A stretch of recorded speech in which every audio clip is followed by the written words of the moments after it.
এই ভিডিওটিতে আমরা ফ্যাক্টর থিওরেম সম্পর্কে জানব। ফ্যাক্টর থিওরেম সম্পর্কে জানার আগে আমরা ম্যাথ করে ফেলব, কারণ আপনি থিওরি যতই পারেন না কেন, যদি ম্যাথ সলভ না করতে পারেন তাহলে কিন্তু আপনি নাম্বার পাবেন না। তো সবার আগে আমরা একটা ম্যাথ সলভ করে ফেলবো। ম্যাথ সলভ করার পরে আমরা থিওরি দেখব।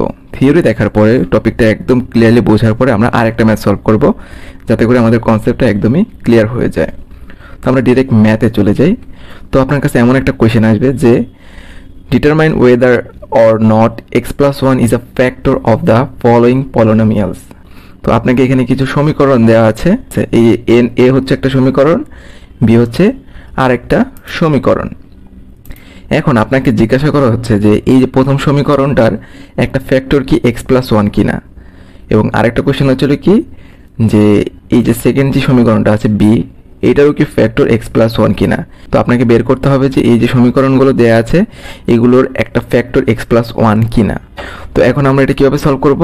যখনই কোশ্চেন আপনাকে জিজ্ঞেস করবে যে কোন সমীকরণের ফ্যাক্টর কিনা, সেই ক্ষেত্রে আপনার প্রথম কাজ হবে এখানে যেই ভ্যালুটা ফ্যাক্টর কিনা সেটা জানতে চাওয়া হয়েছে সেটার ভ্যালুটা বের করা। তো আপনাকে অলওয়েজ এটাকে কি করতে হবে? সলভ করতে হবে। এখানে x plus 1 দেওয়া ছিল আমাদের। তো ফার্স্ট অফ অল আমাদের করতে হবে কি, এটা ইকুয়ালস টু 0 লিখতে হবে। মনে রাখবেন এটা ইকুয়ালস টু 0 লিখতে হবে। এখান থেকে আপনার কাজ হচ্ছে হলো x এর মানটা বের করে ফেলা। তো আমরা কিন্তু ইজিলি বলতে পারি এখান থেকে x এর ভ্যালুটা কত, x এর ভ্যালুটা হচ্ছে হলো -1। এরপর আপনি যেই সমীকরণটা প্রথমে সলভ করতে চাচ্ছেন সেই সমীকরণটা লিখবেন। তো এখানে দেখেন আমি প্রথমে এই সমীকরণটা সলভ করতে চাচ্ছি, তাই আমি এই সমীকরণটা কি করলাম, লিখলাম। লিখে সেটা একটা নাম দিলাম কি fx। তো এই সমীকরণটা আপনি x এর মান যা দিবেন সেই অনুযায়ী কি এখানকার যতগুলো x এর ভ্যালু আছে সেগুলো অটোমেটিক্যালি চেঞ্জ হবে। কিন্তু আপনি তো এখানে x এর ভ্যালু কত পাইছেন, এই যে এটা থেকে আপনি কিন্তু x এর ভ্যালু পাইছেন x = -1। তাহলে আপনার কি কাজ হবে, ফাংশনের ভিতরে x এর পরিবর্তে -1 বসাবেন। যেহেতু আপনি ফাংশনের ভিতরে x এর পরিবর্তে -1 বসাইছেন, সুতরাং সমান সমানের এই পাশে যতগুলো x রয়েছে সবগুলোর মধ্যে আপনার x এর পরিবর্তে কি বসাইতে হবে, -1 বসাইতে হবে। তো এখানে আমরা 3 -1 পাওয়ার 4 plus -1 cube minus -1 square plus 3 -1, অর্থাৎ যত জায়গায় x ছিল তার পরিবর্তে আমরা কি করলাম, তার পরিবর্তে আমরা -1 বসিয়ে দিলাম, অর্থাৎ x এর ভ্যালুটা আমরা বসিয়ে দিলাম। বসানোর পর এটা ক্যালকুলেট করে আমরা অ্যান্সার পেলাম কত, 0। এটা ক্যালকুলেট আমরা কিভাবে করলাম, এটা ক্যালকুলেট করা কিন্তু একদমই ইজি। যদি আপনার কখনো ভিতরে মাইনাস থাকে, সেটা যদি আর পাওয়ারটা যদি আপনার কি থাকে, জোড় সংখ্যার থাকে, সেই ক্ষেত্রে আপনার মাইনাসটা চলে যাবে। দেখেন এখানে কিন্তু মাইনাসটা চলে গেছে। এখানে এটা কি বিজোড় সংখ্যার পাওয়ার না, তাহলে কি মাইনাসটা চলে যাবে? না, চলে যাবে না। যদি জোড় সংখ্যার পাওয়ার হতো তাহলে কিন্তু মাইনাসটা চলে যেত। তাহলে এটা ভাবে রেখে দিলাম, এটাও চলে যাবে। তো এইভাবে আমরা সলভ করে ফেললাম। সলভ করে আমরা অ্যান্সার পেলাম কত, 0। এখন এখানে একটু খেয়াল করেন, ফার্স্ট অফ অল আপনি কি করলেন, ফার্স্ট অফ অল আপনি করছেন কি, এখানে আপনাকে যেটার ফ্যাক্টরটা বের করতে বলা হয়েছে, অর্থাৎ যেটা চেক করতে বলছে এটা কি ফ্যাক্টর কিনা, সেখান থেকে x এর ভ্যালুটা বের করলেন। x এর ভ্যালুটা বের করার পরে প্রথম সমীকরণে বসিয়ে দিয়েছেন, বসানোর পরে সেটার অ্যান্সারটা বের করছেন। এখন অ্যান্সার যদি 0 হয় তাহলে মনে করবেন যে কি x plus 1 এইটার একটা ফ্যাক্টর। ওকে, যদি 0 না হয় সেই ক্ষেত্রে আমরা বলতে পারবো না যে এইটা এই সমীকরণের একটা ফ্যাক্টর। যেহেতু 0 হয়েছে সুতরাং আমরা কি লিখব, so x plus 1 is a factor of fx। তাহলে আপনার সলিউশন হয়ে গেল। তো আমরা সেকেন্ডটাও চেক করি, একইভাবে আমরা সলভ করব। তো আমরা সেকেন্ডটার আরেকটা নাম দিলাম। তো আমরা আগে ইকুয়েশনটা লিখলাম, এই যে ইকুয়েশনটা আমরা লিখছি, লিখে সেটা একটা নাম কি দিলাম, gx। যেহেতু fx আমরা অলরেডি একবার ইউজ করছি তাই আমরা একটা নতুন নাম দিলাম gx। আর x plus 1 এর মান তো আমরা অলরেডি আগে বের করে রাখছি তাই না। তো এখন আমরা চেক করবো যে এইটা কি এই সমীকরণের একটা ফ্যাক্টর কিনা। তো সিমিলার ভাবে আমরা x এর পরিবর্তে সব জায়গায় -1 বসিয়ে দিব। বসানোর পর আমরা অ্যান্সারটা বের করব। অ্যান্সার বের করার পর আমরা দেখলাম যে কি অ্যান্সার আসছে এখানে কত, 1। এটা কি আপনার 0 সমান না, অবশ্যই কিন্তু এটা 0 সমান না। তাহলে আমরা দেখলাম যে কি এই সমীকরণটাই আমরা x এর যে ভ্যালুটা এখানে দেয়া আছে সেটা বসানোর পর আমরা অ্যান্সার 0 পাচ্ছি না। তাহলে আমরা বলতে পারবো না যে এটা একটা ফ্যাক্টর। তার মানে কি x plus 1 এই সমীকরণের ফ্যাক্টর নয়। ওকে, তো এখানে আপনাকে এটা এইভাবে লিখে দিতে হবে যে g-1 আমরা যদি বসাই, অর্থাৎ x এর ভ্যালুটা বসাই, সেটা equal not 0। So x plus 1 is not a factor of gx। তো এটা আমরা ম্যাথটা বুঝছি। এখন ফ্যাক্টর কি, কিভাবে এটা হয়েছে, এখন আমরা একটু থিওরি দেখব। থিওরি দেখার পরে বেসিক্যালি আমরা এই আরেকটা ম্যাথ আছে সেটাও সলভ করে ফেলবো। তো এখন আমরা ফ্যাক্টর থিওরামটা ডিটেলসে বোঝার ট্রাই করব। এখানে আমরা দেখতে পারতেছি যে 30কে আমরা 8 দ্বারা ভাগ করার ট্রাই করতেছি। ভাগ করলে 3 8 24 হয়, তো ভাগফলটা আমরা এখানে লিখলাম, আর ভাগশেষ কত থাকে 6 থাকে, সেটা আমরা কোথায় লিখলাম, এখানে লিখলাম। তো আমরা আরেকটা ভাগ দেখব যাতে আমাদের কনসেপ্ট একদমই ক্লিয়ার হয়। আমি 24 নিলাম, 24কে আমি সিমিলারভাবে 8 দ্বারাই ভাগ করার ট্রাই করব। তো এখানে আমরা কিন্তু 3 8 24 আমি ভাগ করতে পারি, তাহলে আমার ভাগশেষ কত থাকে 0। তো এইখানে একটা জিনিস খেয়াল করেন যে এইটাকে আমরা যখন ভাগ করি, 30কে যখন আমরা ভাগ করি তখন আমার ভাগশেষ থাকে, কিন্তু 24কে যখন আমরা ভাগ করি তখন আমরা কি ভাগশেষ পাই না। ভাগশেষ কি পাই 0।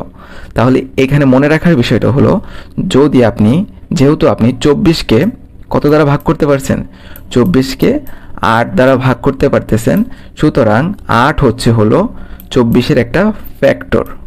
আমি আবারও বলতেছি যে যেহেতু আপনি 24কে 8 দ্বারা ভাগ করতে পারতেছেন, তাই 8 হচ্ছে হলো 24-এর একটা ফ্যাক্টর, যেহেতু এখানে ভাগশেষ 0 থাকে। কিন্তু আমরা কি বলতে পারবো যে 30-এর একটা ফ্যাক্টর হচ্ছে হলো কত 8? না, আমরা বলতে পারবো না। এর কারণ হচ্ছে হলো 30কে 8 দ্বারা ডিরেক্ট ভাগ করা যায় না, এখানে ভাগশেষ থাকে। তাহলে ফ্যাক্টর জিনিসটাকে আপনি ক্লিয়ার হয়েছেন যে কোনো সংখ্যাকে যদি আপনি ডিরেক্ট ভাগ করতে পারেন যে সংখ্যা দ্বারা, সেটাই তার ফ্যাক্টর।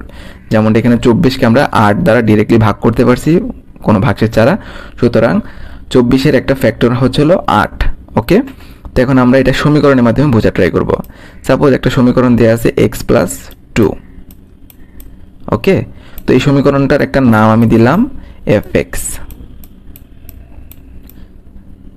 তো আমরা কিন্তু ভালো মতোই জানি যে ভিতরে x এর ভ্যালু আমি যা দিব সেই অনুযায়ী আমার সমীকরণের x এর ভ্যালু কিন্তু সেভাবে চেঞ্জ হবে। তো আমি এখানে কি দিলাম, ভিতরে 2 দিলাম। 2 দিলে x এর সব জায়গায় এখন কি হবে 2 ইউজ করব।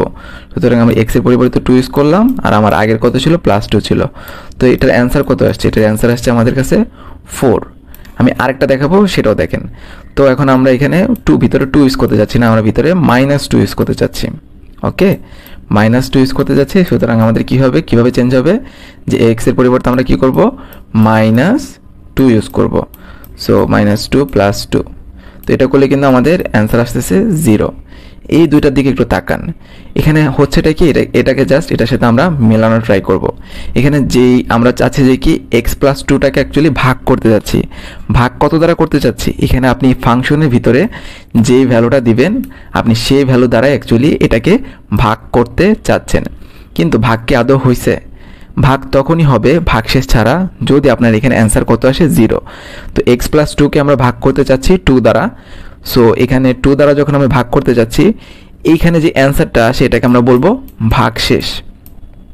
এটাকে আমরা বলবো ভাগশেষ বা রিমাইন্ডার। এটা বাংলা হচ্ছে হলো ইংলিশ হচ্ছে হলো রিমাইন্ডার। তো আমরা কি বুঝতে পারলাম যে যদি কোনো সমীকরণ দেওয়া থাকে এবং সমীকরণের ভিতরে যদি আমি কোনো ভ্যালু বসাই, x এর ভ্যালুটা যেটা বসাবো, সেটা বসানোর ফলে যে অ্যান্সারটা বের হয় সেটা হচ্ছে আলটিমেটলি কি ভাগশেষ। তার মানে কি, যেহেতু ভাগশেষ রয়ে গেছে, সুতরাং কি আমরা x+2কে 2 দ্বারা ডিরেক্টলি ভাগ করতে পারবো না। তাহলে আমরা বলতে পারবো না যে 2x+2 এর একটা ফ্যাক্টর। সুতরাং x+2 এর একটা ফ্যাক্টর নয় কে 2। তো x+2 এর একটা ফ্যাক্টর যদি আমরা বের করতে চাই তাহলে কি করব, তাহলে আমাদের এমন সংখ্যা চুজ করতে হবে যাতে করে আমাদের ভাগশেষ কত হয় 0 হয়। আর ভাগশেষটা কি, যে আমি x এর ভ্যালু যত বসাবো তার ফলে যে অ্যান্সারটা বের হবে সেটাই আমাদের ভাগশেষ। তো এখানে -2 বসানোর পর আমরা দেখতেছি যে আমাদের ভাগশেষটা কত আসতেছে, ভাগশেষটা 0 আসছে। তার মানে আমরা বলতে পারতেছি যে এই -2 দ্বারা আমরা ডিরেক্টলি এই সমীকরণকে ভাগ করতে পারি। সুতরাং x+2 এর একটা ফ্যাক্টর হচ্ছে হলো কত, -2। তাহলে আমরা এখন বলবো যে কি x+2 এর একটা ফ্যাক্টর হচ্ছে হলো -2।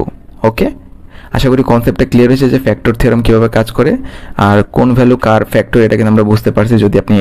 যদি না বুঝেন একটু আরেকবার দেখেন। আচ্ছা, তো এখন কিন্তু আমরা ইজিলি বুঝতে পারতেছি যে এখন এই ম্যাথটা আমরা কিভাবে সলভ করছিলাম, যে x+1 কি এটার একটা ফ্যাক্টর কিনা, তাই না? x+1 কি এইটার একটা ফ্যাক্টর কিনা। তাহলে আমরা ফ্যাক্টর কিনা এটা কিভাবে চেক করব, জাস্ট x এর ভ্যালুটা এখানে বসায় দেখব, বসায় দেখার পর অ্যান্সারটা চেক করব। কারণ এই যে অ্যান্সারটা বের হয় এটা কি বের হয়, ভাগশেষ বের হয়। কারণ হচ্ছে হলো আমরা এই ফাংশনের ভিতরে যেই ভ্যালু বসাবো তার ফলে যে অ্যান্সারটা বের হবে সেটাই ডিনোট করবে যে কি অ্যাকচুয়ালি আমাদের এটা ফ্যাক্টর কিনা। যেহেতু এখানে ভাগশেষ আমাদের 0 বের হয়েছে, সুতরাং x+1 কি এটার একটা ফ্যাক্টর। আর এইটার বেলায় যেহেতু আমাদের ভাগশেষ 0 বের হয়নি, সুতরাং আমরা বলতে পারি কি যে x+1 এটার একটা ফ্যাক্টর না। ওকে, তো আমরা নেক্সট ম্যাথে চলে যাই। নেক্সট ম্যাথটা হচ্ছিল যে আমাদের সিমিলারভাবে আরেকটা সমীকরণ দিয়ে দিছে, এবং সমীকরণ দেওয়ার পরে আমাদেরকে বলতেছে যে এইটা দ্বারা এই সমীকরণকে এই সমীকরণ দ্বারা ডিরেক্টলি ভাগ করা যায়, এটা দ্বারা ডিরেক্টলি ভাগ করা যায়, কোনো ভাগশেষ থাকে না। তার মানে কি আমরা এখান থেকে একটা শর্ত ফলাইতে পারি না যে আমরা যদি এই যে এই সমীকরণটাকে যদি ডিরেক্টলি ভাগ করি কত দ্বারা, x² মাইনাস 2x মাইনাস 3 দ্বারা করি, তাহলে আমাদের ভাগশেষ কত আসবে? আমাদের ভাগশেষ আসবে 0। জাস্ট এতটুকু মনে রাখেন, কারণ এখানে অলরেডি বলে দিয়েছে যে কোশ্চেনটা আপনি যদি ভালো মতো পড়েন তাহলে বুঝতে পারবেন যে এই সমীকরণটাকে এক্স্যাক্টলি এই সমীকরণ দ্বারা ভাগ করা যায়, তাহলে ভাগশেষ কত হবে? 0 হবে। এবং বলতেছে যে যদি 0 হয় সেই ক্ষেত্রে আমাদের a আর b এর ভ্যালুটা বের করতে। তো এটা সলভ করার জন্য আমাদের কি করতে হবে? আমরা আগের মতো অ্যাপ্লাই করব যে আমাদের যেহেতু এটা দেওয়া আছে, এটা x এর মানটা আমরা বের করব। যেহেতু আমাদের এই সমীকরণটাকে সলভ করতে হবে, এটা আমাদের এক্সট্রা দেওয়া আছে, এটাকে আমরা এখান থেকে আমরা x এর ভ্যালু বের করব। তো এখান থেকে x এর ভ্যালু আমরা কিভাবে বের করতে পারি? এটার জন্য আমরা মিডল টার্মের হেল্প নিতে পারি। তো মিডল টার্ম কিভাবে করে আশা করি পারেন। তো মিডল টার্ম করার জন্য আমরা কি করব? এইটার সহগ আর এই 3টা কি করব? গুণ করব। তো x² এর সহগ কত? 1, আর আমাদের শেষের দিকে ভ্যালুটা কত আছে? শেষের দিকের ভ্যালুটা আছে 3। তো এটাকে গুণ করলে আলটিমেটলি আমাদের অ্যান্সার কত আসতেছে? অ্যান্সার আসতেছে 3। তো 3কে যদি আমরা ভাগ করি কোনো একটা সংখ্যা দ্বারা, 3কে কিন্তু কোনো সংখ্যা দ্বারা ভাগ করা যায় না 3 ছাড়া, তাহলে আমাদের এখানে আসতেছে কত? এখানে আসতেছে 1। ঠিক আছে, তাহলে আমাদের 3 আর 1 এর সাথে এমনভাবে প্লাস মাইনাস করতে হবে যাতে করে আমাদের কি অ্যান্সার আসে -2x। তো এখন আমরা এখান থেকে কী করবো? x²। এখন এই দুইটা সংখ্যা দ্বারা আমাদেরকে এমনভাবে সাজাতে হবে যাতে আমাদের কি আসে? Answer -2x। তো আমি কিন্তু এটা লিখতে পারি যে -3x প্লাস 1x, এখানে দেখেন 1 আছে, এটা আমাকে ইউজ করতে হবে, অ্যান্ড -3। তো দেখেন এই দুটো যদি আমরা যোগ বিয়োগ করি সেই ক্ষেত্রে আমাদের কিন্তু আলটিমেটলি ঘুরে ফিরে -2x চলে আসে। তো এখান থেকে আমি কি করব? x কমন নিব। x কমন নিলে আমার কি থাকে? এখানে x -3, আর এখান থেকে আমার কি থাকে? এখান থেকে যদি আমি 1 কমন নিই তাহলে আমার কি থাকে? এখান থেকে আমার থাকে x -3। ওকে, তো এখান থেকে x -3টা আমরা কি করব? x -3টা আমরা কমন নিয়ে নিব। তো x -3 কমন নিলে বাকি থাকে কি? বাকি থাকে হলো x, আর এখানে থাকে কি? +1 বাকি থাকে, তো +1। তো এখন আমরা x এর দুইটা ভ্যালু পাইছি, একটা ছিল এই, যদি আমরা শুধু এতটুকু নিয়ে কাজ করি সেক্ষেত্রে আমরা কি লিখতে পারি? x -3 = 0, so x = 3। তাহলে x এর একটা ভ্যালু পাইছি কত? x এর একটা ভ্যালু পাইছি আমরা 3, এবং আরেকটা ভ্যালু কিন্তু রয়ে গেছে x +1, এই যে এইটা x +1 = 0। তাহলে এখান থেকে আমরা পাবো কত? x = -1। ওকে, তাহলে আমরা x এর ভ্যালু কিন্তু কালেক্ট করে ফেলছি। x এর ভ্যালু হচ্ছিল -1, আর একটা হচ্ছিল কি? x এর ভ্যালু 3। এখন আমাদের এই যে এখানে দেখেন এখানে ডিরেক্টলি লিখেছে, আপনি চাইলে ভেঙে ভেঙে করতে পারেন। ওকে, তো এখন আমরা কি করব? ডিরেক্টলি সমীকরণে x = -1 বসাই দিব, এন্ড সমীকরণ ইকুয়ালস আমরা ডিরেক্ট 0 লিখবো। দেখেন এটা থেকে আমরা ডিরেক্ট 0 লিখছিলাম, এটা থেকে আমরা ডিরেক্ট 0 লিখছিলাম, কারণ আমরা জানতাম না 0 লিখতে পারিনি, এই কারণে আমরা জানতাম না যে কি এটা দ্বারা আদৌ কি ডিরেক্ট এটাকে মানে ভাগ করা যায় কিনা। ঠিক আছে, x+1 দ্বারা এই সমীকরণটাকে ডিরেক্টলি ভাগ করা যায় কিনা আমরা কিন্তু জানতাম না। ওইটা জানার জন্য আমরা 0 দিতে পারি নাই। তো এখানে কিন্তু ডিরেক্টলি বলে দিছে যে আপনি x এর যে ভ্যালুগুলো পাবেন সেটা দ্বারা ডিরেক্টলি এটাকে ভাগ করা যাবে, যে এক্স্যাক্টলি ডিভিজিবল, এটা মানে হচ্ছে ডিরেক্টলি ভাগ করতে পারবেন। আর যেহেতু ডিরেক্টলি ভাগ করতে পারবেন তাহলে কি এটার অ্যান্সারটা যেটা আসে সেটা তো ভাগশেষ, সুতরাং আমরা এটা কি লিখতে পারি? x এর যে ভ্যালুটা আমরা বসাবো সেটা = 0 লিখতে পারবো। ঠিক আছে, তো এখানে আমরা -1 বসাই দিলাম। -1 বসানোর পরে এখানে আমরা এখন কি করব? এই সমীকরণটা ভিতরে যত জায়গায় x এর ভ্যালু আছে সব জায়গায় কি x এর পরিবর্তে -1 ইউজ করব। -1 ইউজ করার ফলে আপনার যে ইকুয়েশনটা আসে সেটা এরকম দাঁড়ায়। আপনি চাইলে করে দেখতে পারেন, তা আমি একটু করে দেখাই। তো এটা যেমন আসে কত? a -1³ -8 -1² plus b -1 plus 6। So এটা আসলে কি হবে? সো এখানে কত থাকবে? এখানে মাইনাস থেকে যাবে, তাহলে কি -a, আর এখানে মাইনাস তো চলে যাবে, তাহলে কত? 8 আর এটা পেলে মাইনাস থাকবে মাইনাস বি প্লাস 6। তো এখান থেকে আমরা কি করব, এখান থেকে আমরা জাস্ট মাইনাসটা কমন নিব। মাইনাসটা কমন নিলে যার যতগুলি সাইন ছিল সব কি অটোমেটিক্যালি চেঞ্জ হয়ে যাবে, ঠিক আছে। তো মাইনাসের সাইন ছিল তাহলে এ হয়ে যাবে, এটা হবে +8 প্লাস বি, আর এটা হবে কত, -6। ওকে, এখানে ছিল ইকুয়ালস টু 0।